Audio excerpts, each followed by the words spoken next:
All right, guys, whether or not you were aware or if you care about the Game Awards, the Summer Game Fest, it happened today. No, not the official Game Awards. I think this is a different thing Jeff Keighley does.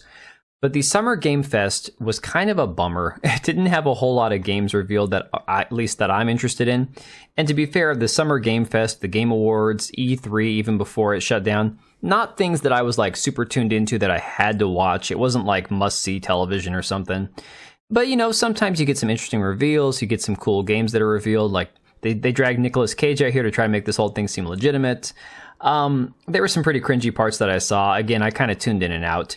Long story short, there was not a whole lot revealed that I thought was really worth anybody's time. To be fair, like the one Batman thing that they revealed was like a VR game or something, which automatically excludes like half the player base that's out there. But of course, we did find something out that was pretty interesting about these events. And again, these are just corporate bloat. If you want to talk about the reason these events exist, it's corporate virtue signaling. It's a way for these studios and these companies like Microsoft and Sony to spend a shitload of money, advertise, virtue signal, put their game out there. You know, maybe it's a tax write-off. I don't know, because of the fact that they spend so much on advertising and they're losing money on these games hand over fist, right? So this article here from Esquire basically says that apparently the Summer Game Fest charges $250,000 up to $550,000 for 2.5 minutes of trailer running time, basically. So if you want to have a trailer or some video playing at this event, it could cost you more than $500,000. And of course, there's exceptions. They give certain studios exceptions if they really want to promote the game, really want to feature it at their event. Or if there's like an indie creator, like, for example, the guy that did Choo Choo Charles had a game that was previewed at this event. And I guarantee they probably gave him his time slot for free. That being said, there was a Harry Potter Quidditch game that was revealed. Now, again, we all know that the whole Harry Potter thing, J.K. Rowling, the trans activist, this is a crazy, messy situation. Anytime the name Harry Potter gets mentioned, or J.K. Rowling, these people are like, they light their torches and they just grab their pitchfork and they're ready to just destroy her. Like, they want her to end like her existence on this planet like yesterday.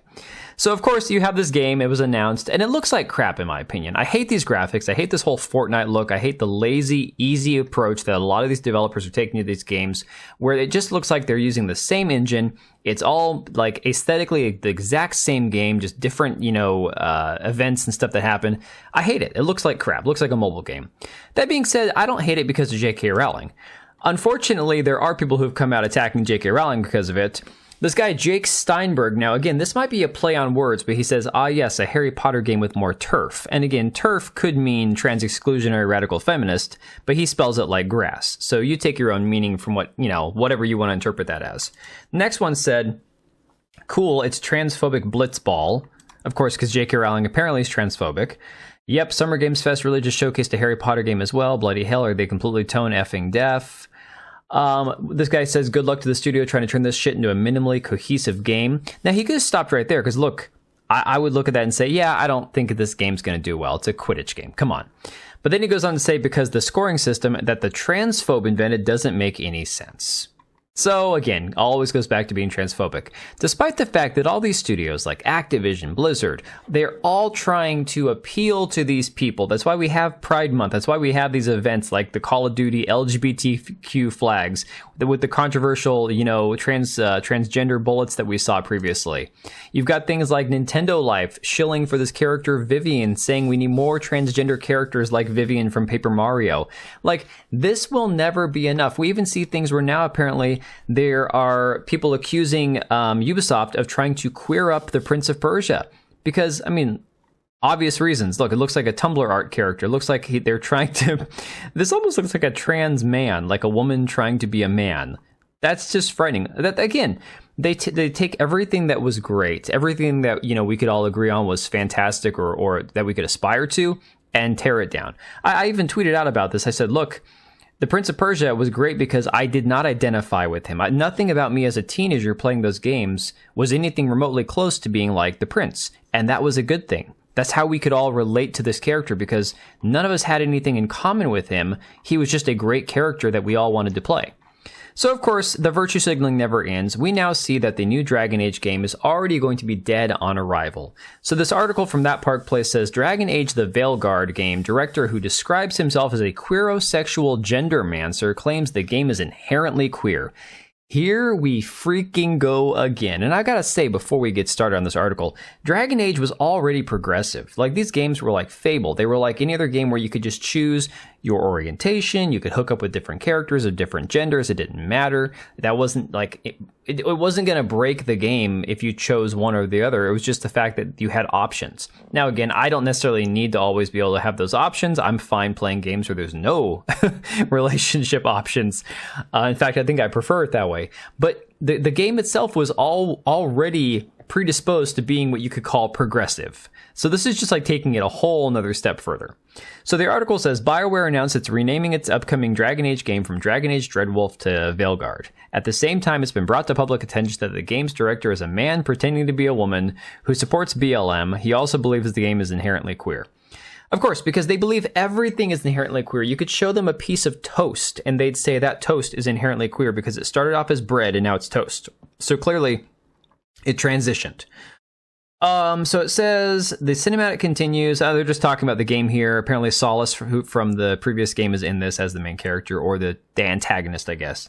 It says, following this announcement, former World of Warcraft team lead Mark Kern, aka Grums, wrote on X, BioWare Dragon Age has been renamed to Dragon Age the Veilguard. New gameplay trailer to debut on June 11th. I'm hoping for a great game free of modern politics. Uh-oh. And then, of course, he shared a screenshot of the game director's locked X account, which shows he claims to be a woman, queerosexual gendermancer, and supporter of BLM. And, of course, you can see that right here. In fact, let me just go ahead and bring up the tweet if we can. And so the whole... here's the actual screenshot. Corinne Bush, transgender flag in the bio, locked protected account, trans woman, she, her, trans flag, opinions of our own, hashtag trans rights, hashtag Black Lives Matter. Oh boy. You always got to wonder about the trans right thing, because honestly, there are no rights that trans people are not being given that any heterosexual non-trans person has. It's this entire argument is getting so tiresome because it's like, what rights do you want to exist? Okay, you exist. Have fun. What more do you want? While this information is being brought to light to a wider public by Grums, the developer story focused on Bush reveals his identity as a queer trans woman has indeed been injected into the game. Bush detailed, as a queer trans woman, I have a perspective on the game that not everyone has. Dragon Age has long been a place where LGBTQ folks can see people like themselves represented respectfully. It's inherently very queer, and it's such a rare thing for marginalized communities to have representation where we feel proud and powerful in how we're depicted. Yes, but those queer people can also be the villain in the story. So what the hell, guys? Come on. He added, it's so deeply meaningful for so many. I often get emotional when I think about what it would have meant for a younger version of myself to see someone like her in a game, and as a hero, no less. I hope we can be a safe place for our queer players to know they are not alone, that they are brilliant and worthy, that they are not only welcome, but celebrated. Celebrated. So here's the thing, guys. Like I said, Dragon Age was always progressive. It was always, hey, storyline, the storyline's set, but you can have different options, you can take it different directions, and you can engage in relationships with different people along the way. Now what you're telling me is that this game is basically intended for a majority queer audience. So that's going to make this suck, if I'm just going to be honest about it. Yeah. And of course, the article goes on to talk about how many different people have left the studio. And unfortunately, this just does not bode well for this game, guys. I don't have much hope for it. I don't know if any of you guys are even still playing Dragon Age. I know a lot of people find the games to be a little tedious, but my own experience with them, I really enjoyed the game. I thought that they were fantastic games. I played, I think, the first 3, I believe. I don't think I played after Inquisition. But again, I'm done. I have no interest. Look, it's one thing to say that you should have options in a game, that you can make a game inclusive or welcoming or friendly to a certain group of people. That's fine. The game already was. But now it seems like there's going to be just a heavy, intentional push to make this a core piece of this game, when there's no reason for that. You absolutely do not have to do that, but this is the way it always goes. Like I said, it's never enough. You give them an inch, they're going to take a mile. And so here we are. Anyways, guys, let me know what you think about all this. I will catch you guys later. All right, and if you made it this far, thank you so much for watching the video. Thank you for being here. I do have 2 channels, Minimal Effort Podcast, as well as my gaming channel. I do have a Twitch and Kick for my gaming channel. We do live streams over there occasionally, maybe once a week. And then if you are in the market for a new PC, make sure to check out Meta PCs. Click the link I have down below. Use code TBO at checkout for a special discount. Thanks again for watching, and I'll see you next time.